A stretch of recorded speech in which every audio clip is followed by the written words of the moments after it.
Magulang na may pagmamahal sa anak, hindi gagawa ng violence. Kasi alam ko yun dahil magulang din ako.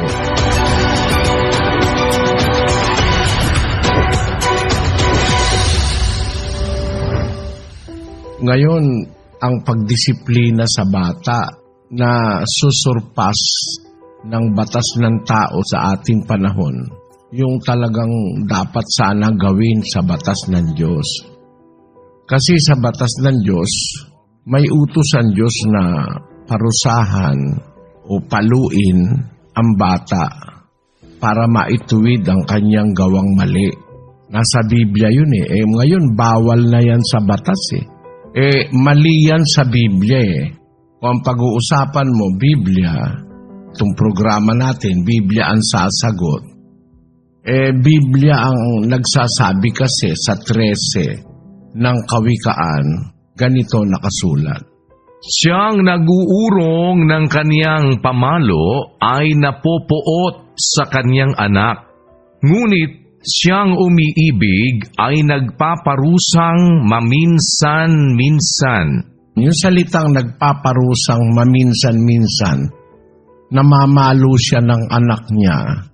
Paminsan-minsan, hindi naman sinasaktan ng todo, no?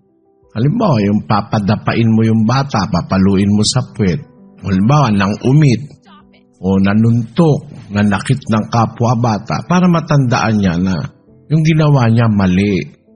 At yun ay kasang-ayon sa Biblia na kung hindi mo pinapalo ang anak mo, galit ka sa anak mo. Pero kung mahal mo anak mo, papaluin mo.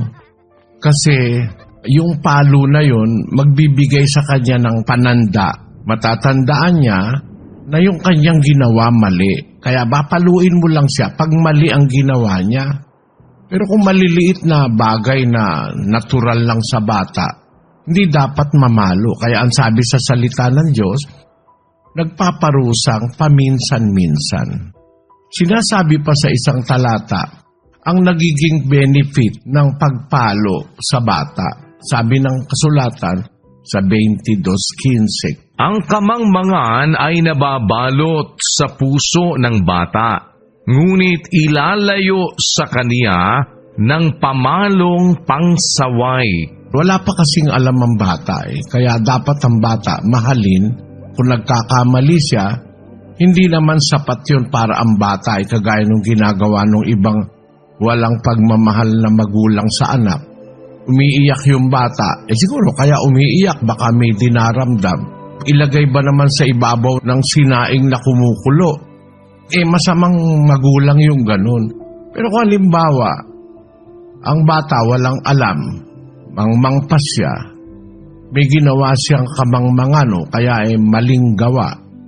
Ilalayo sa kanya yung kamangmangan na yun pagka pinalo mo siya ng pamalong pangsaway. Ang sabi sa English dyan sa 22:15, Foolishness is bound in the heart of a child, but the rod of correction shall drive it far from him. So, it will be driven far from him, yung foolishness dun sa kanyang puso, through the rod of correction.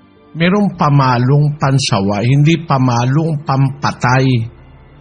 Pamalong pansaway.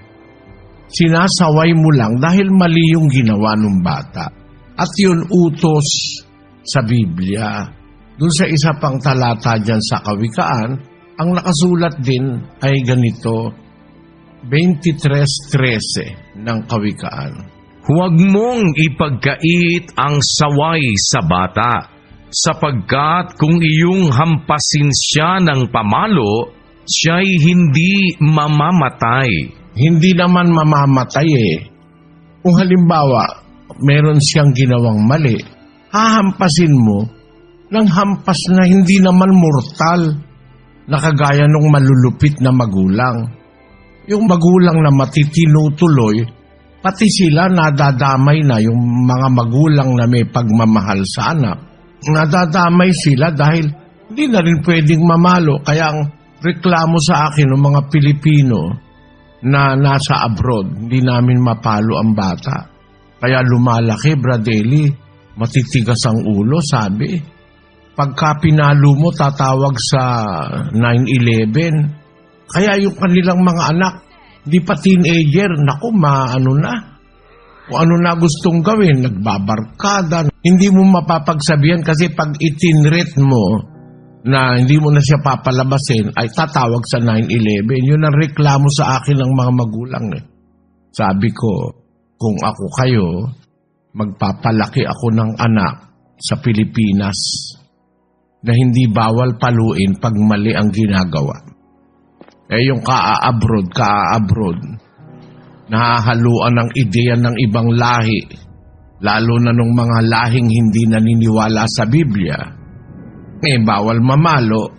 Ang magulang na may pagmamahal sa anak, hindi gagawa ng violence. Kasi alam ko yun dahil magulang din ako. Pag nagkakamali ang bata, tuturuan mo. Pag sumunod, papaluin kita, ganon. Parang yung bata, tinatakot mo na huwag siyang gumawa ng masama. Yun po'y diwa ng Diyos sa Biblia. At yun, nag-uumpisa yun sa kabataan, 22:6 ng Kawikaan. Turuan mo ang bata sa daan na dapat niyang lakaran. At pagka tumandaman siya, ay hindi niya hihiwalayan. Dapat ang bata tinuturuan sa kanyang kabataan. Kasi pag doon siya lumaki na, matatandaan niya na yung kabutihan, na bawal pala ang magsugal, bawal yung mang-api ng kapwa bata, bawal manakit, bawal gumamit ng masasamang mga bagay gaya ng droga. Kung makalakihan niya yun, hindi siya hihiwalay doon sa kabutihan na yun. Yan ang batas ng Diyos, kapatid. Magulang na may pagmamahal